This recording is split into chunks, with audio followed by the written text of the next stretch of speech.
In this devotional, I'm going to share with you 3 thoughts from Acts chapter 26, verses 12 through 18, where we're going to look at Paul's commission.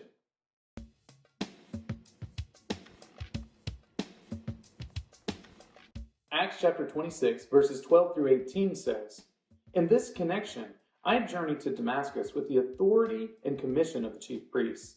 At midnight, O king, I saw on the way a light from heaven brighter than the sun that shone around me and those who journeyed with me. And when we had all fallen to the ground, I heard a voice saying to me in the Hebrew language, 'Saul, Saul, why are you persecuting me? It is hard for you to kick against the goads.' And I said, 'Who are you, Lord?' And the Lord said, 'I am Jesus, whom you are persecuting. But rise and stand upon your feet, for I have appeared to you for this purpose, to appoint you as a servant and witness to the things in which you have seen me and to those in which I will appear to you, delivering you from your people and from the Gentiles, to whom I am sending you, to open their eyes, so that they may turn from darkness to light, and from the power of Satan to God, that they may receive forgiveness of sins and a place among those who are sanctified by faith in me.'" Paul is telling Agrippa about his conversion. He's discussing with him everything that has happened that brought him before the king to this place where he needed to explain why it is that he is on trial. And while Paul is there, he tells of how he was a Pharisee, he tells him how he was a teacher of the law, and how he identified the Christians as a threat to proper faith in the law. While he's on his way to Damascus to attempt to put a stop to the church, the resurrected Lord appears before Paul and lets him know exactly what he is going to do in order to spread the gospel throughout the Gentile world. Here are 3 thoughts from Acts chapter 26, verses 12 through 18 on Paul's commission. Thought number 1, servant. Paul was going to be a servant.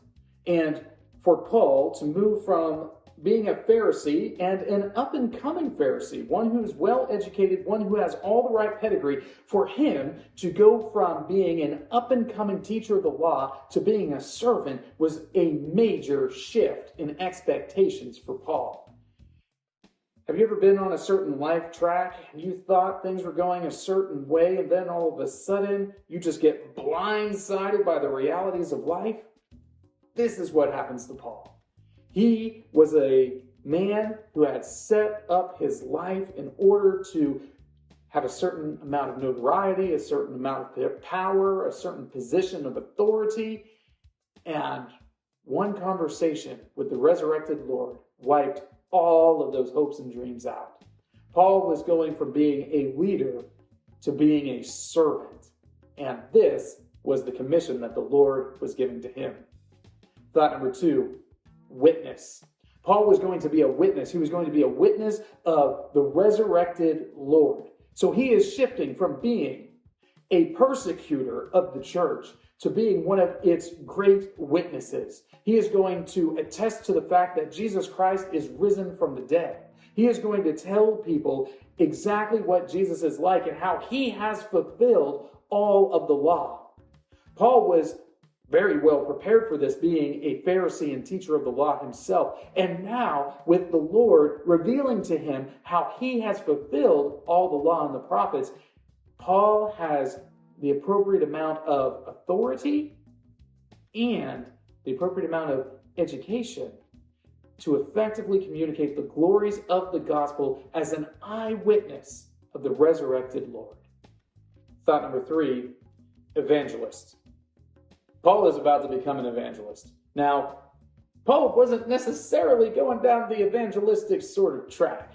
He was going down the academic track before he meets Jesus. But now he is going to be one who is out there proclaiming Jesus Christ and him crucified. He's going to do it while he's trying to make himself a living by doing regular work and using the rest of his time to proclaim the gospel of Jesus Christ. Paul is going to be an evangelist. He is going to be telling people about Jesus. He's going to be telling people that he is the fulfillment of the law, and he is going to find himself in periods of great turmoil because of this, but also in periods of great joy. Paul's commission is essentially one of suffering. He would suffer for the name of Christ, and this is one of those periods where he is entering into suffering. Paul is here imprisoned, and he's going to remain in prison in one form or another for the rest of his life. These three thoughts come to you from the assigned reading of Acts chapters 25 and 26. If you'd like to read through the Bible with me, you can do so by clicking on the link below or by joining the Facebook group Through the Bible, where we are reading the text of Scripture together.